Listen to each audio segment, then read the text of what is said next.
Welcome to week 2. I wanted to jump on and make a video that discusses the writing assignment number 1 and writing assignments from here forward, as well as go over some of the content for this week, give some real world application, and just have a generalized conversation around what that looks like for us. So jumping into this week, make sure that you read the chapters, complete the Learn Smarts.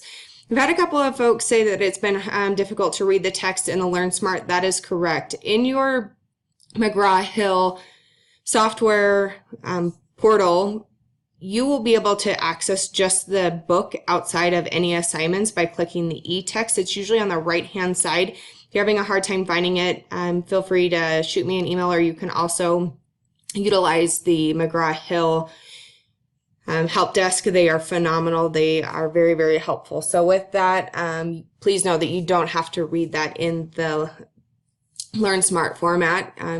People actually tend to read the entire chapter first, and then as you do that Learn Smart, if you know the answer, it tends to go really, really quickly, so it's not having to track back to give you the highlighted information in the text if you got the question wrong. So hopefully that helps. And for the writing assignment number 1, I generally don't give a lot of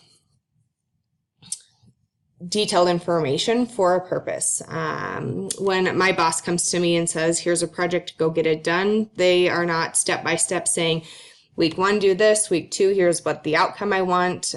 They trust me enough to use my intuition to give them an end result that they're looking for. So I will talk about the end result, but this gives you critical thinking skills and problem solving skills that you will be able to apply in your future endeavors.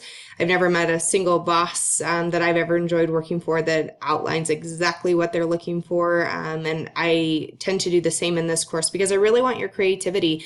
I want to know how you would approach this assignment. Sometimes students bring me polar opposite things, and both get full credit because I want the thought process behind it. I want the active learning, and the outcome in checking off boxes isn't what I'm looking for, and I don't think it's valuable to education.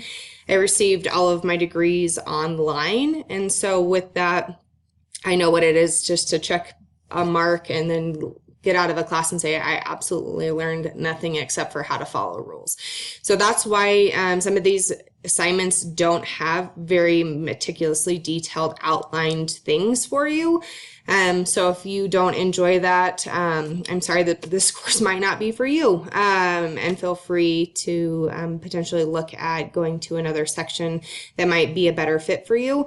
But if you are one of those people that likes to be challenged, likes to think outside of the box, and is willing to kind of take things on their own challenge-wise, this is definitely the class for you. So with that, a couple of things regarding the Learn Smarts. The things that matter most to me: quality over quantity. So as a minimum, it should be probably 3 paragraphs. At the very minimum, it should have sources and citations backing up or countering your opinion. I want to know how this is important to you, our community. Give some real world application to it. I want to know why it matters. So answer the what if and why questions. So what if it was changed? What if it was different? And then why it matters, why it impacts us. And in what capacity. You can also answer it by taking it, it's important to me, however, this is what I would do differently. It might help me in my future career by applying this knowledge XYZ. I don't care what that looks like as long as there is some real world application behind it. But once again, always sources and citations. You should probably have a minimum of 4. So those are some parameters and guidelines for you. I always grade this first one a little bit easier to give you some feedback, but going forward, those will be the requirements as well. Let's see here. So there's a survey for this week as well. Some of you have already started to take it. It allows me to amend the course as needed. and just to make sure that you feel that you're going to be set up for success, answer any questions or concerns as a whole, and make sure that my teaching style is going to be beneficial for the majority of you. Let's jump into chapters 2 and 3. Two very, very important chapters. Economics is really, you turn on the news, that's really what we're hearing about. A couple of things that are important to me is really knowing the difference between micro, macro, and global economics. A lot of times we start to talk about economics as a whole, and things get misconstrued. So please know that there are differences to those. In my line of work, I actually use and look at all of them when I start to do compensation analysis. So it's not just important if you are going into the financial aspect of business, but in HR I use it. If you yourselves have retirement plans, economics plays a big part into 401k, so it's definitely something that you should know about. And make sure that you study that chapter, because once again, business is based off of these principles, so very, very important that way. Chapter 3, business and global markets. There's a lot into global marketing, global markets, entering, exiting. There is so much going on in the commerce world that's global, and sometimes only certain portions of business will be in the global sector. But once again, it plays a big part of what's happening, where things are being sourced, shipping logistics.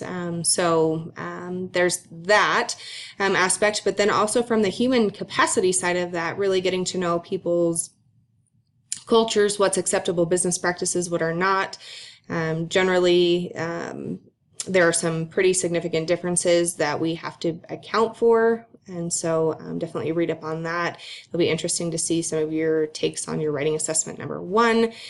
So with that, just know that these are important chapters as we move forward.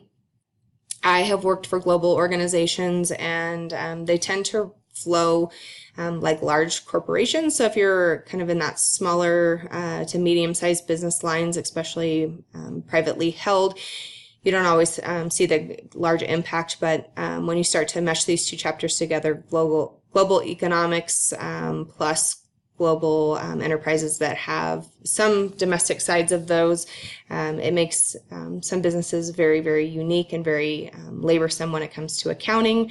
And I've kind of dealt with both sides of that. So currently right now, I do not do anything in the global market in HR currently, but the organization that I work for is a Department of Defense roofing outfit. So they roof military hospitals, military bases, and a lot of our things are manufactured across the sea. So when we start to see tariffs, which are happening right now under our current administration, our prices start to skyrocket. So we've already bidded jobs that we will complete in 2020 and 2021. And so some of the price of our metal and materials has gone up exponentially. So we unfortunately do not get to adjust our bids because we are with Department of Defense.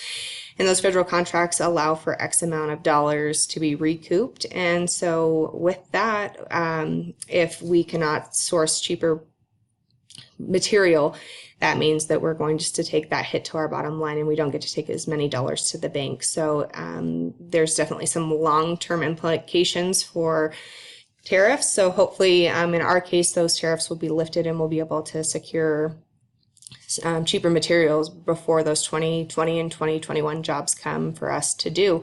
So you can kind of see that those global economics, tariffs, and those types of things really do have lasting impact, even if they're just held for a short amount of time. So with that, there's some real world application. I am here to help you in any way possible. If you have any questions, concerns, please let me know.